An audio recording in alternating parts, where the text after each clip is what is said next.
5 years తర్వాత మా ఫ్రెండ్‌ని కలుస్తున్నాను అంటే మీరు నమ్ముతారా?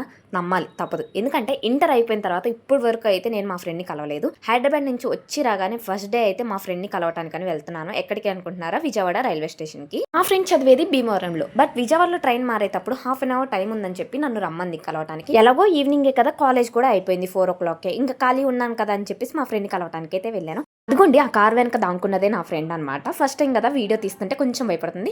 తినేననమాట నాకు క్యూటీ పై వైష్ణవి, వైషు. నేను ఎంత ఎక్సైటింగ్ ఫీల్ అయ్యానో తన్ని 5 ఇయర్స్ తర్వాత కలిసినందుకు. తినే కాదు నా ఇంటర్ ఫ్రెండ్స్‌లో ఇంకా చాలా మంది అయితే చాలా క్లోజ్ అయిపోయారు నా హార్ట్‌కి. సో వాళ్ళని కూడా డెఫినెట్‌గా కలవాలని ఉంది. ఏదో ఒక రోజు ఒక మంచి టైం వచ్చినప్పుడు వాళ్ళని కూడా డెఫినెట్‌గా కలుస్తాను నేనైతే. ఆ బ్యూటిఫుల్ మూమెంట్ అయితే మీ అందరితో తప్పకుండా షేర్ చేసుకుంటాను. ఇక్కడ వచ్చేసి ట్రైన్ ఎలాగో ఇంకా హాఫ్ అన్ అవర్ ఉంది కదా అని చెప్పేసి నన్ను కూడా ట్రైన్ ఎక్కిచ్చేసింది. నేనేమో ఎప్పుడెప్పుడు ట్రైన్ కదిలిద్దని భయపడుతూ ఉన్నాను. ఇంకా ఉన్న హాఫ్ అన్ అవర్ మాత్రం ఫుల్ ముచ్చట్లయితే పెట్టేసుకున్నాం అనమాట. మొత్తం అన్ని బీటెక్ లైఫ్ మొత్తం షేర్ చేసుకుంటూ తన 3 ఇయర్స్ ఆఫ్ ఎక్స్పీరియన్స్ ఎలా ఉంది, నా 3 ఇయర్స్ ఎలా ఉందని చెప్పుకుంటూ, అంటే నా ఫోన్లో మాట్లాడటం వేరు, నేరుగా కలిసి మాట్లాడటం వేరు కదా. ఇంకా అలా తన పిక్స్ కూడా చూస్తూ ఉన్నాను అనమాట నేను ఫోన్లో. ఇంకా అంతే తనైతే ట్రైన్ బయలుదేరుతుందని ఎక్కేసింది. ఇంకా నేను కూడా బయలుదేరి నా రూమ్కి అయితే వచ్చేస్తున్నాను. Bye guys.